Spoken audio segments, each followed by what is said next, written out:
Fala pessoal, daqui a pouco vamos começar o vídeo 47. Eu dividi esse vídeo em duas partes porque é muita coisa para falar. Nós estamos vendo aqui um pedaço da Matrix, essa Matrix que muita gente quer sair e muita gente não quer nem saber de sair. É isso aí, todo mundo fala em abrir os arquivos de ufologia com as tecnologias novas, mas essa turma daí não vai deixar. Essa é Toronto, o outro lado de Toronto, um misto de natureza e de loucura imobiliária. Daqui a pouco vamos começar. Até já!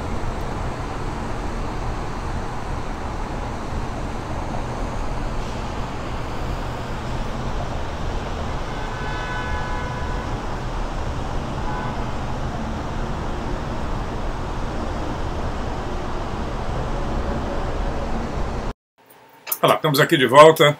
Vamos continuar a bater esse papo sobre híbridos, greys, reptilianos. Eu tinha encerrado o último vídeo na hora que eu ia falar sobre os reptilianos, então eu vou continuar aqui, uma breve, uma rápida descrição, ainda baseado na descrição do livro do David Jacob, dos reptilianos. Eles são os mais difíceis de categorizar e descrever do que os outros alienígenas. Segundo ele, diz que eles são relatados com muito pouca frequência nos casos de abdução. A descrição dos abduzidos sempre varia um pouco, né, de um para o outro, evidente. Alguns são retratados como tendo pele escamosa, alguns como tendo rostos semelhantes a cobras ou lagartos. E muitos abduzidos ficam assustados com os reptilianos, né, seja por causa da aparência evidente, ninguém acha aqueles caras bonitos, ou porque de alguma forma eles parecem sempre ameaçadores.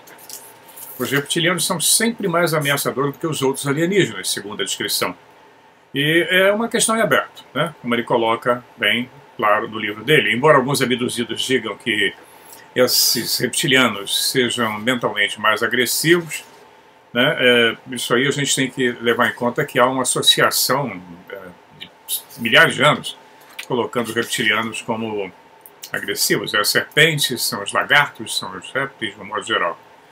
Então essa parte é sempre mais sinistra, né? E o David Jacob ele fala que é possível que ele tem uma hipótese de que a hibridização não se aplique aos reptilianos. Essa é uma raça à parte, mas que a existência deles teria um outro significado potencial e que ele ficaria de conversar mais tarde. Eu vou conversar com vocês mais tarde, que eu quero fazer uma parada para começar a voltar a falar sobre a base de toda essa história da ufologia, como é que essa história existe há milhares de anos, eu venho comentando com vocês, e como ela existe dentro dos governos de todos os países do mundo, e principalmente nos Estados Unidos, que, queira ou não, é a nação mais poderosa da Terra no momento. Tudo que acontece ali vai refletir no planeta. Então, como é que essa coisa funciona nos bastidores do governo? Então, os reptilianos, eles, para encerrar essa parte sobre os reptilianos, eles se comunicam telepaticamente, né, com o resto da força de trabalho. As suas tarefas aparentemente são as mesmas dos greys, mas eles não participam dos raptos das pessoas como fazem os greys e outros híbridos. Mas eles são parte importante dentro desse programa. Mais tarde vamos voltar a falar deles, mas por enquanto eu vou dar uma parada para conversar sobre o que é a ufologia dentro dos bastidores do governo norte-americano. Pois é, quando nós falamos em ufologia dentro dos bastidores do governo americano, nós temos que procurar os destroços, os rastros, onde é que estão as evidências dessa história tão sinistra. Pois é, os Estados Unidos têm um histórico de agências governamentais que existem em segredo ao longo dos anos. Todo mundo conhece a FBI, CIA, né? E tem a mais importante delas, chama-se NSA, né? Agência de Segurança Nacional. Essa é a mais importante de todas. É a que tem um orçamento que ninguém conhece, bilhões de dólares. Ela foi fundada em 1952 e sua existência ela foi escondida de todos, inclusive do Congresso americano, durante muitos anos. Até que, por muita pressão de congressistas e senadores, eles revelaram que essa agência existia. Isso na década de 60. Mas até hoje muito pouco se sabe sobre as atividades reais da NSA. Agora tem uma outra que parece que é mais secreta do que essa. É o Escritório Nacional de Reconhecimento. Esse quase ninguém ouviu falar. Ele é acusado ostensivamente de monitorar a rede de satélites espiões dos Estados Unidos.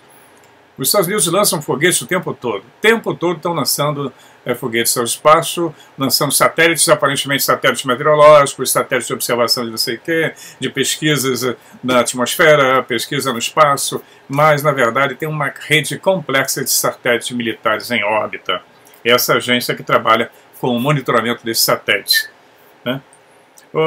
Essa foi fundada também na década de 60, a NRO, e permaneceu secreta do público americano por mais de 30 anos. Assim como na famosa base da Área 51, que também era negada pelo governo americano. Nessa base não existe, os russos fotografaram, não existe, sim, está aí. O sigilo desenvolve, então, a sua própria razão de ser. E é por isso que gera não apenas poder, mas gera também ganho, gera lucro. Como é que a ufologia dá lucro? Não é só para quem tem canal, para quem vende livro, quem tem canal monetizado. Não, o lucro que a ufologia, que os UFOs geram, é numa outra categoria, né? Isso aí é na categoria das empresas privadas. Parece coisa de maluco, né? Mas as empresas privadas estão ganhando com isso. E parece que grande parte do segredo sobre os OVNIs já foi privatizado. Pois é, todo mundo fala em privatização. O segredo dos UFOs já está na mão de grandes corporações. Vamos ver como. Nós vamos começar a considerar um cenário conhecido, né, que é o cenário da recuperação de um disco. Assim como o incidente de Roswell. O objeto cai, né, se espatifa lá no deserto. O exército dos Estados Unidos chega ao local, mantém os civis afastados, coleta todo o material, os possíveis corpos, higieniza a área, quer dizer, limpa a área toda, transporta tudo para instalações relevantes. Ou seja, na base aérea de Wright-Patterson, em Los Alamos, né? Tem os laboratórios nacionais, esse fica em Los Alamos, desculpe. Ou então na área 51, que fica no estado de Nevada. Então, uma vez que esses corpos e materiais tenham sido transportados, o que acontece? Claramente, eles precisam ser estudados, não tenho dúvida. Embora as diversas organizações militares dos Estados Unidos empreguem muita gente importante, eles têm uma quantidade de PhD incríveis, de prêmio Nobel incríveis trabalhando para eles, o fato permanece o seguinte, o fato que permanece. Se os militares quisessem que a tecnologia extraterrestre, né, fosse estudada e replicada, então os contratos privados seriam a resposta. Por quê? Por que entregando para a empresa privada seria melhor? Aí é nessa área que a maioria dos talentos funciona. É onde são empregados os maiores talentos dos Estados Unidos, né? Tem o conhecimento de ponta. Toda essa tecnologia de ponta que existe dentro da tecnologia americana estão dentro de empresas e grandes corporações privadas, né? Então, quando algo precisa ser construído dentro da área militar, eles recorrem à General Electric, a Lockheed, que é uma fábrica de aviões, a Boeing, tão conhecida, a McDonnell, a Douglas, a CIC, a S-System, a Hughes, a Raytheon, a Bell Laboratories, entre outras, Bechtel, tem várias grandes corporações. Então essas empresas é que podem incorporar essas tecnologias exóticas em novas armas e aplicações industriais aos pouquinhos. Uma parte vai para a área militar, outra eles colocam dentro da aplicação civil, como esse tipo de computador que eu estou conversando com vocês agora. Então, nos Estados Unidos, as universidades são pagas. Aqui no Canadá também. Essa história de universidade grátis, gratuita, é aí no Brasil. Aqui elas são pagas e são caras. Criança, quando o neném nasce, o pai já começa a fazer uma poupança para a universidade. É claro que existem bolsas de estudos, mas o camarada tem que ser muito bom, tem que ter um excelente currículo para poder cursar uma universidade. E as universidades participam das pesquisas, são pesquisas militares também. Pesquisas secretas, pesquisas encomendadas por grandes corporações. A Universidade aqui de Toronto, onde foi inventada a insulina, tem pesquisas incríveis de ponta, mas tem uma turma de elite trabalhando nos laboratórios. E muitos laboratórios trabalhando em segredo, evidente. Então, ao longo do tempo, isso vai exigir uma certa propriedade, né, das tecnologias. Uma patente, isso é meu, eu vou ter uma parte, uma fatia dessa tecnologia que nós estamos pesquisando e estudando. Então isso não é uma opção ruim para os militares, para as organizações militares, não é? Em primeiro lugar, os generais e almirantes, a maioria deles, uma vez aposentados, quando são reformados, né, a melhor perspectiva financeira para eles virá do emprego. Então eles vão trabalhar numa empresa privada carregando todo aquele conhecimento que eles tinham da área militar. As empresas adoram isso. em sempre empresas ligadas ao sistema de defesa. Então, privatizar o segredo dos OVNIs também contribuiu para manter esse sigilo. Pois é, então está aí um dos grandes segredos. Quase ninguém comenta sobre isso. Então, privatizar o segredo dos OVNIs ajuda muito a manter o sigilo. Eu sou dono de uma corporação, de uma empresa privada, eu não vou querer que ninguém saiba que o concorrente sabe em que eu estou investigando. Além do que, eu estou fornecendo o resultado das minhas pesquisas para o Departamento de Defesa. Isso significa que todos os segredos referentes aos jovens e às tecnologias relacionadas se tornam não apenas classificadas, mas também são propriedades de alguém. O camarada patenteia, ele tem a propriedade daquela pesquisa, seja biológica, seja técnica, seja na área da eletrônica, da informática, enfim. Então, eles pertencem a essas corporações. E como tal, eles se tornam ainda muito mais imunes ao escrutínio público ou a investigações. Quer dizer, isso evita aquelas famosas petições públicas do Congresso americano. Não, queremos saber. Não, isso não tem nada a ver, nós não temos nada a ver com isso. Isso é da empresa privada. Nós não lidamos com esse assunto, com UFO. Eles tiram o corpo fora rapidinho, como tem feito. Tá? Então eles se tornam muito imunes, ficam protegidos. As autoridades militares e governamentais agora podem dizer com toda honestidade que não existem agendas governamentais norte-americanas conhecidas, né, encarregadas de administrar a situação UFO. Muito bom. Super simples. Então a negação plausível é crítica. Né? Então, várias fontes do mundo secreto apoiam o argumento de que o controle sobre o segredo dos UFOs migrou para o mundo privado. Isso é fato. Isso é fato. Isso não é nenhuma teoria de conspiração, não. Um indivíduo bem colocado e com conexões superiores na CIA disse que no início dos anos 80, e se não antes, um pouco antes, o programa OVNI foi modificado e se tornou privado, assim como muitos outros projetos se tornaram privados. Nós temos aí Elon Musk trabalhando na área espacial, colocando o mundo em polvorosa, querendo colocar chip na cabeça dos outros, fazendo uma revolução dentro dessa área. É uma empresa privada. Nós temos o Bigelow, é uma empresa privada. Nós temos várias empresas trabalhando na área espacial e colocando um programa para o público, e existe um outro programa oculto. Todas elas, não se iludam. Então ela diz que essa fonte diz também que enormes somas de dinheiro haviam sido gastas em um programa, um black budget, que eles chamam de programa negro, né? Para estudar tecnologia extraterrestre, fornecendo o interessante fato de que a segurança para o programa era 7 a 8 vezes mais cara do que o dinheiro destinado para a NASA. Você vê como a coisa é barra pesada. Essa fonte tinha uma forte opinião de que se os empreiteiros privados haviam assumido o papel principal na estrutura de sigilo, né, a situação da liberação de informações ficou mais complicada. É claro que nós temos os Mavericks, aqueles que correm por fora, que é o que tem acontecido, como a própria Marinha Americana resolveu divulgar, liberar, junto com o Pentágono, os filmes que apareceram, que todo mundo viu. Eu estou colocando aí no vídeo o link do filme sobre o porta-aviões Nimitz, onde os aviões que avistaram os discos Tic Tac eram baseados. E lá o relatório dos pilotos, eles deram entrevista, alguns pilotos já estão aposentados, deram entrevista nas televisões aqui nos Estados Unidos. Eu não sei porque tem gente aí no Brasil que fica duvidando, colocaram inclusive no comentário dos vídeos, não tem provas. Como não tem provas? Você não assiste aos jornais. Se ficar limitado aos jornais no Brasil, não vai saber muita coisa. Tem que assistir a CNN, tem que ler o New York Times, entre outros jornais.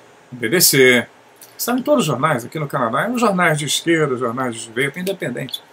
Saíram todas essas reportagens. E foi falado, foi comentado. Então isso já é um processo de abertura parcial.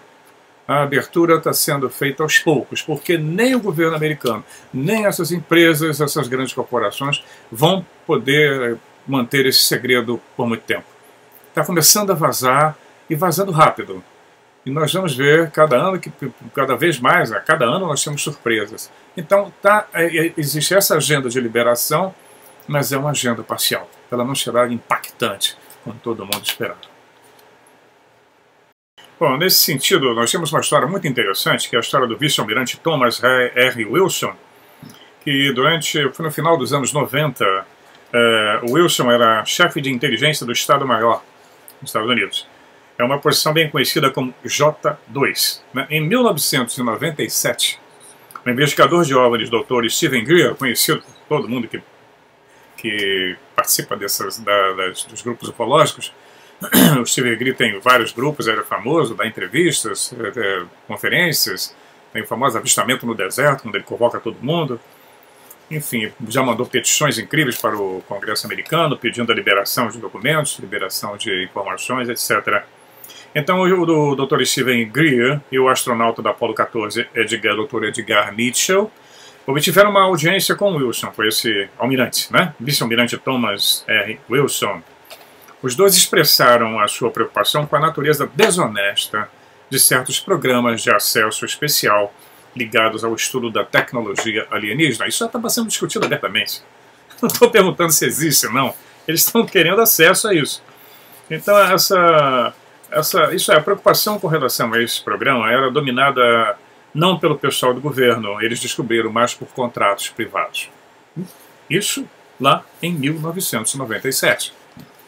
Então, possivelmente com programas que fugiam ao controle formal do governo. Quando nós falamos em governo paralelo, governo oculto, nós estamos falando dessas corporações, que ditam normas. E estabelecem as campanhas eleitorais também, quem vai ser ou quem não vai ser presidente. Isso em todo lugar. Então, como esses programas fugiam ao controle do governo, então, de acordo com as declarações que foram feitas mais tarde por Greer e o astronauta Mitchell, ele examinou o assunto, né? E depois de 2 meses, o vice-almirante, descobriu que as alegações eram verdadeiras. Quando ele finalmente conseguiu se encontrar com um representante desse SAP, do SAP, desse programa que lidava com essa tecnologia alienígena, ele não se encontrou com o gerente do programa, mas ele se encontrou com um advogado dessa corporação. O almirante foi informado de que ele não tinha necessidade de saber sobre isso.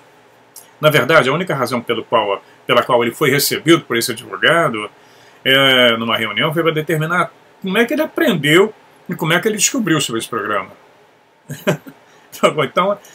Então dizer que o segredo dos OVNIs foi privatizado também não está completamente certo, né? Como eu falei com vocês, tem os Mavericks, aqueles que correm por fora, tem os outsiders, as pessoas que investigam por fora e vão forçando a barra, Então esse já é um assunto público, né? Então já não está mais naquela faixa do segredo. Então a comunidade militar e de inteligência dos Estados Unidos sempre serviu como escudo ideal, né, dessas entidades privadas, né, sempre escoradas com as organizações militares americanas. Então a conexão contínua e o orçamento negro, né, que alimenta essa área de pesquisa, entre outras, não só da NSA, como essas empresas todas, então provoca um incômodo muito grande no Congresso americano e com o governo americano. Com o tempo, o que se pode deduzir é que o governo americano perdeu muito o controle desse segredo. Estamos vendo agora, quando a própria Marinha divulga, aí o Pentágono. Então um manto de confusão, desceu uma confusão inteira sobre esse assunto, né, e alterou toda essa história. Então quando o presidente, isso nós estamos vendo agora, né, parece que fugiu o controle, as coisas estão saindo aí, começando, eles estão correndo. A quantidade de informações sobre UFOs e ufologia que tem no mundo hoje é impressionante. A quantidade de livros, de filmes, de documentários, a internet está entupida disso. Então, eu estou aqui falando com vocês sobre isso. Então, centenas, milhares de livros falando sobre o assunto. Pessoas importantes, pessoas acadêmicas, não é só ufólogo, como aquela má fama que o ufólogo tinha. Hoje nós temos ufólogos PhDs, acadêmicos, pessoas que estão jogando seu nome nisso. Então o assunto está geral, em todo canto. Eu acabei de comprar agora na Amazon um livro de ufologia para criança. Para kids, para criança. Eu tenho um aqui também sobre isso. Então, toda essa história, toda essa casuística, né, ufológica, está colocado ali, um retrospecto disso tudo está sendo colocado para crianças, para jovens. Pois é, já em 1961, na época o presidente dos Estados Unidos, Dwight Eisenhower, que é o bisavô da Laura Magdalena Eisenhower, que dá várias entrevistas aí sobre uma ufologia espiritualista, né? Quem já assistiu os documentários dela, são muito lindos. Ela disse, inclusive, que foi convocada para ir a Marte, mas não aceitou, junto com essa força paralela que existe aí, segundo as histórias do Corey God. Eu acho muito bonitinho, mas não acredito. O presidente Eisenhower, naquela época, ele alertou a nação americana sobre a crescente influência do complexo militar industrial que estava crescendo e saindo do controle do governo americano. Estava crescendo como um governo paralelo. Ele já tinha em mente a situação dos OVNIs e ele certamente previu o futuro. Pois é, então agora vamos falar sobre os presidentes americanos e os OVNIs, a relação com eles. Muitas evidências de que ex-presidentes americanos estiveram interessados em OVNIs, que alguns não conseguiram aprender tudo o que queriam saber, né? Alguns não conseguiram acesso. Esses dados que o presidente Truman sabia e provavelmente formou na época, o presidente Truman é o que criou o Majestic 12, ou Majestic 12, no português seriam os 12 maravilhosos, majestosos. Eisenhower também recebeu provavelmente um briefing, um encontro com, supostamente, com ETs na base de Holloman. Todos eles, parece que todos esses dois, pelo menos, tinham um nível de conhecimento e controle sobre o assunto até então, né? O presidente John Kennedy também, eu já fiz uma live sobre o assunto, pretendo falar sobre isso aqui, de como ele contou para Marilyn Monroe, e que isso tenha provavelmente, dentro de uma conspiração incrível, provocado a morte dos dois. Então, aí, porque havia uma intenção deles, segundo os documentos que estão liberados, que ele gostaria de divulgar tudo isso, sobre o que estava acontecendo. Ele tem um discurso dele importantíssimo, quando ele fala sobre essa teoria, ele fala sobre essa conspiração que existia por trás do governo americano.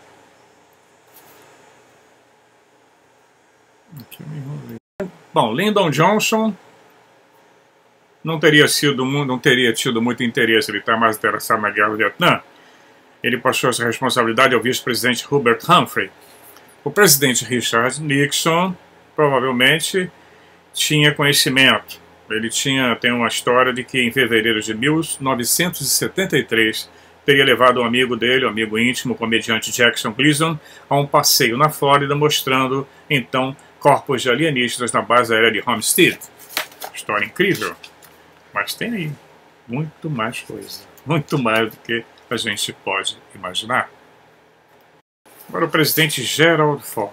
Muito antes de ser presidente dos Estados Unidos, Gerald Ford era um poderoso congressista nos Estados Unidos. Foi senador e tudo. Em 1966, ele conta que teve um avistamento de OVNIs no distrito de Michigan.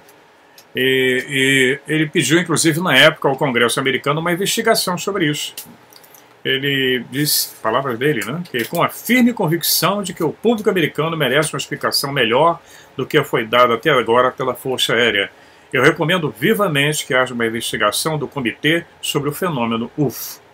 Aí, palavras do futuro presidente americano. Ele acrescentou, devemos ao povo, nós temos obrigação, com o povo, de estabelecer a credibilidade em relação aos UFOs e produzir o maior esclarecimento possível sobre o assunto. O resultado foi o relatório Condon, que surgiu na época. E isso foi uma manipulação magistral iniciada pela Força Aérea Americana que ridicularizou o fenômeno. Foi programado, o relatório Condon foi feito para isso, para desmoralizar. Então, como presidente, o Ford não tinha nada a dizer sobre os OVNIs assim que ele assumiu a presidência. Não pode falar. Depois que ele se aposentou, ele respondeu à pergunta de um pesquisador de OVNIs. Ele falou, durante a minha carreira pública no Congresso, e como vice-presidente e depois como presidente, eu fiz vários pedidos de informação sobre OVNIs às autoridades oficiais que sempre negaram as alegações. Como resultado, não tem informações que possam ser úteis a vocês. Em Jimmy Carter, esse famoso também, Jimmy Carter falou publicamente que viu um OVNI quando era governador da Geórgia e prometeu abrir os arquivos quando se tornasse presidente. Ele falou, se eu me tornar presidente, farei cada informação que o país tiver sobre avistamento de OVNIs disponíveis para o público e cientista, disse o candidato, enquanto candidato. Depois que foi presidente, nada. ele continuou dizendo: estou convencido que os OVNIs existem porque eu vi um. Ele tentou por um ano obter na NSA ou ir pela NASA, né, informações e relatos sobre os OVNIs, mas depois ele desistiu. E isso aí que faz parte do registro público, você tem documentos mostrando isso, que ele fez isso. Outra que é famosa, não foi presidente, mas é famosa, é a atriz Shirley MacLaine. Publicou vários livros sobre ufologia, sobre contatos na América do Sul. Ela era amiga íntima de vários presidentes dos Estados Unidos e declarou em 1995, no programa do Larry King Show, que o presidente Jimmy Carter disse para ela muitas vezes que era verdade, que ele acreditava que os UFOs existiam, que existiam destroços e existiam corpos. Tem também uma história contada aos autores, contada a um oficial de inteligência de alto nível, sobre um resumo de instruções sobre OVNIs que o presidente Jimmy Carter recebeu em 1977. Embora essa fonte não seja oficial, não se tenha documentos sobre isso, sabe-se que nessa época o presidente foi visto no seu escritório com a cabeça entre as mãos, visivelmente abalado, profundamente perturbado, depois que recebeu essas informações. Então, se é verdade que Carter conseguiu essa reunião, que ele pedia tanto, não, oficialmente não apareceu que ele tinha tido, ele não gostou do que ouviu, não gostou do que viu. E foi influenciado, então, a nunca mais tocar no assunto, como ele fez.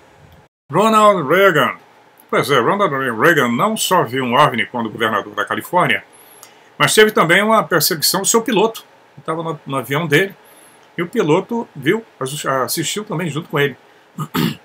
Ele disse a várias pessoas, incluindo a membros da imprensa na época, que ele percebeu que se ele contasse essa história, isso ia minar a credibilidade dele. Ele estava se candidatando à presidência. Anos depois, como presidente, ele meditou mais abertamente e em várias ocasiões durante sua presidência, Reagan discutiu o cenário de como uma invasão alienígena uniria a humanidade. Esse discurso dele é famoso. Isso foi feito nas Nações Unidas em 21 de setembro de 1987. Quem quiser pode achar aí no YouTube. Inclusive com a tradução, ele diz textualmente: ocasionalmente eu penso em quão rapidamente nossas diferenças em todo o mundo desapareceriam se estivéssemos diante de uma ameaça alienígena vinda de fora desse mundo.